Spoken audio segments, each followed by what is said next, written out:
Yeah, I went 4 for 4. 4 for 4. 4 from the 3. Wendy's. 30% right there. All right, we're joined by Hofstra head coach Joe Mahalik, senior Eli Pemberton, and Jalen Ray. The Pride are back into the CAA championship for the second straight season. Gentlemen, congratulations on the win. Thank you. Coach, we'll let you open it up with a statement. You know, in the locker rooms and all through the building, it talks about, what's the slogan? 10 teams, 9 games, 1 champion or 1 winner. I'll tell you what, it's been our battle cry. Every game's tough. All 9 of those games. Doesn't matter who's playing. It's a battle. It's a war. You know, I say it all the time. This league is such a great basketball league. And tonight was exactly what I'm talking about. Just 2 teams battling it out. Nobody quitting. Tough win. Hard-earned win. And we beat a very good team. So we're proud of it. We're ecstatic to be one of the 2 teams left. But man, and we're proud that we earned it. Nobody gave us a path to the finals, that's for sure. All right, we'll open it up to questions. Yep, John.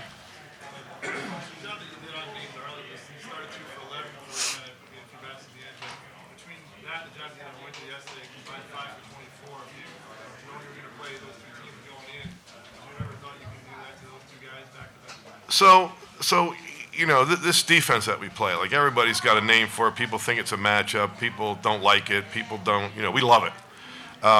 You know, the credit's got to go to our assistant coach, Mike Farley, because it's kind of his baby, right? Mm-hmm. Like he's like a mad scientist, and starts with the scouting. You know, all 3 of our guys are just off the charts with how we prepare. Our standard for preparation is high, and these guys are second to none with that. But then we start pouring things in test tubes, and we figure out how to stop people, and you know it's amazing, and really the credit's got to go to Mike Farley, because he's a genius, and someday soon, I hope, some AD is going to get smart and hire him, because he'd be an incredible coach.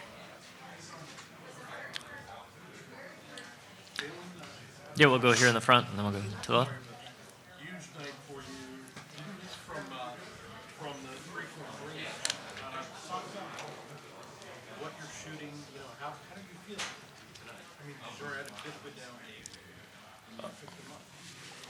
When I shot my first shot, I felt good, and my team was just motivating me to keep shooting. It kept going in, and they just kept telling me to keep hooping like they knew I can. Yeah, we'll go here in the front, and then back to Jerry. Jumi Okade from University of Maryland College Park. Is that the same thing for you, Eli? You had 1-3 last game, but you had, besides your season high this game. What went into your mindset as far as shooting wise? You know, I work with Coach Fairley all the time on my shooting. But just taking the shots that they give me, I feel like last game, I had more opportunities going downhill. In this game, they knew I was going to attack the rim, so I had to mentally prepare that they were going to go under ball screens, so I could just stop back. And my teammates, we got great guards, and they found me for those shots. None of those shots really I had, besides one off a ball screen, was by myself. But everything else, my teammates found me. So. Yep, we'll go to Jerry and then to second row. For Joe and Eli, those last 10 minutes or so, they really applied the pressure on you guys, full court. Is that where that experienced leadership, you guys have been on the court for 4 or 5 years, come in handy? Yeah, it definitely does. We got a little off, you know. They kind of messed us up with that, but once we got in the timeout, we just had to calm down. We got a group of guards that can ball handle, so we just had to take our time, just slow down. They were speeding the game up for us, but we knew they weren't going anywhere. You know, there was a feeling out there that we had to get our composure, and we did. And I think at the time, and I forget exactly the numbers, but I said to the guys, hey, wait a minute, fellas, take a deep breath. If I would have told you this afternoon at pregame meal with 4 minutes to go, we'd be up 11, right? Would you take it? And everybody was like, yeah. So, okay, we took it there. Now, we were up 20. Somebody missed a one-on-one. I can't remember who when we were up 20. But you know, it happens. And it's just. I think in a way it's good for us because it reminds us the game's never over. You know, we could be in a situation like that tomorrow. Or it could be the other way around. With the shot clock, with guys that can shoot threes, the game's never over till it's over. Yep, we'll go here to the second row and then to the back. Coach, Painter and Mutz were really dominating on the offensive glass to start those opening minutes of play. Was there something in that early timeout that you went over with your bigs and forward just in terms of approaching, keeping those guys off the glass? What they did was not a surprise, right? It was how they did it. that surprised us. They just were not going to be denied doing those things, and we just had to step it up a little bit. We just had to remind our guys, hey, look, we talked about this. We walked through the hotel ballroom or whatever you call that room. It's not really a ballroom. It's pretty small.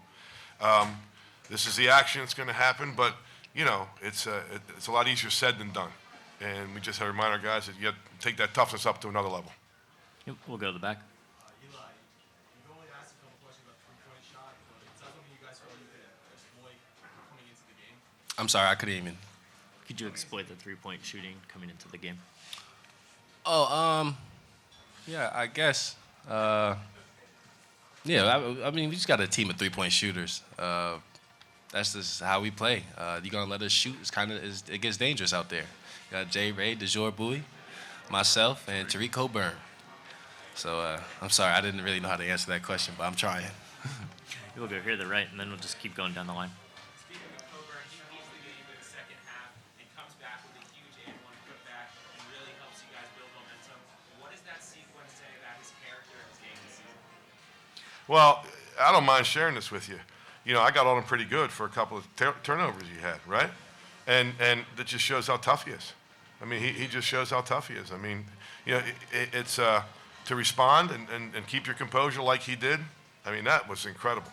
That was incredible, and a great credit to him that he was strong enough mentally to deal with getting an earful, and he had 12 rebounds, hit big foul shots, 13 points. He drew 8 fouls. He was terrific. He was terrific. We'll go down the line. Just for Eli and Jalen, what does it mean for you guys to get back in the spot and get a chance to, go for that chance? It means everything to us to be back in this championship. We worked all year for it, but just because we're in the championship doesn't mean we're going to win it. So we got to just lock in these next 24 hours or whatever it is, and just mentally get ready. We came up short last year. We don't want that same thing happening again. Yep, we'll go to John. That feeling last year being a championship game, it was everything, and we didn't complete our mission, so that was our goal for this season, and we have one more game to finish. Yep, we'll go to John in the back. For any of you, to complete the mission, you either have to play Northeastern, who you swept by a total of 6 points this year, or Eli, who you swept by a combined 50 points this year. Do you care who you play in the championship game? And if it's Northeastern, what was the key to beating them in 2 tight games this year? Well, I mean, this is not coach talk. I'm going to go back to what I said early on. Whoever wins this thing has to win 3 tough games. Elon is not the team that we played, and our guys know that. And Mike Schraggy's done just an incredible job with that team. He was one of the guys that I thought should have been in the conversation for Coach of the Year. And we had some guys that did an incredible job. He's one of them. Of course, Dane Fisher did a great job. I thought Pat Scarry was unbelievable this year. And Martin, they're going to get picked to win it next year.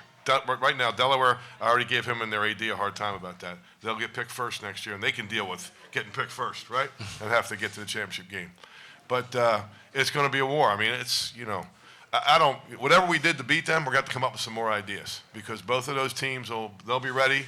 Their coaches are terrific. Players are terrific, and, we're just happy to be there and looking forward to the opportunity. Yep, we'll go Jerry in the front, and the last question will be in the back. Joe, Eli and Ray talked about, Eli and Jalen talked about getting back all year. You know how hard it is. Everyone knows how hard it is to get back, just to get back to that spot. What's the year been like for you guys? And what's it say to you guys that was the goal all year, and now tomorrow night you get a chance to do it again? I mean, it means everything to us. I'm sorry to keep repeating it, but we worked for it all year. Even the ups and downs, we appreciated those. The losses to San Jose and the last loss to Towson. We learn from every loss, and that shows the maturity of our guys from learning from those losses to make sure that we don't do it that following game. So to get to this point, Coach said it early. He had a press conference earlier this year. We got picked number 1.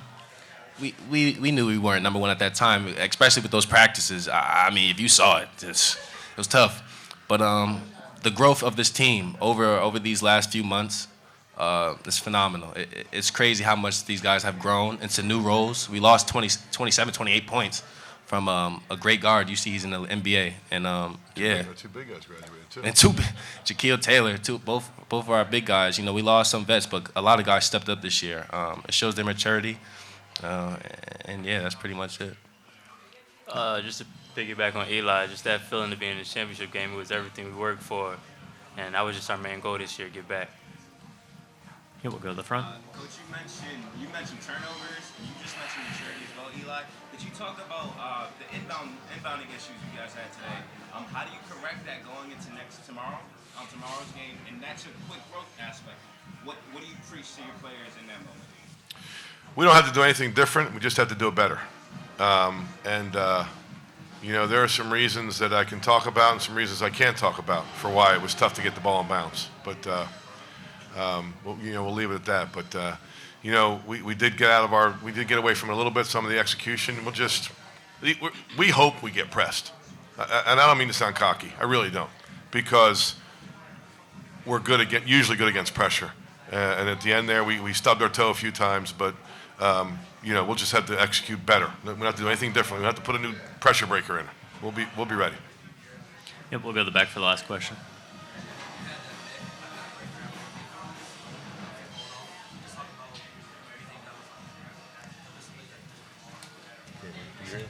Excuse me, I couldn't hear you. Can't hear. Oh, big. Yeah, that was Oh, the mid-range shot. big. Shot clock was going down. I knew we needed to score right there, so I just made a big play for my team. And you're asking us to comment on that, that play. We'll let Coach Inglesby comment on that play. So, All right, gentlemen, congratulations. We'll see you again tomorrow night. thank you. Thank you.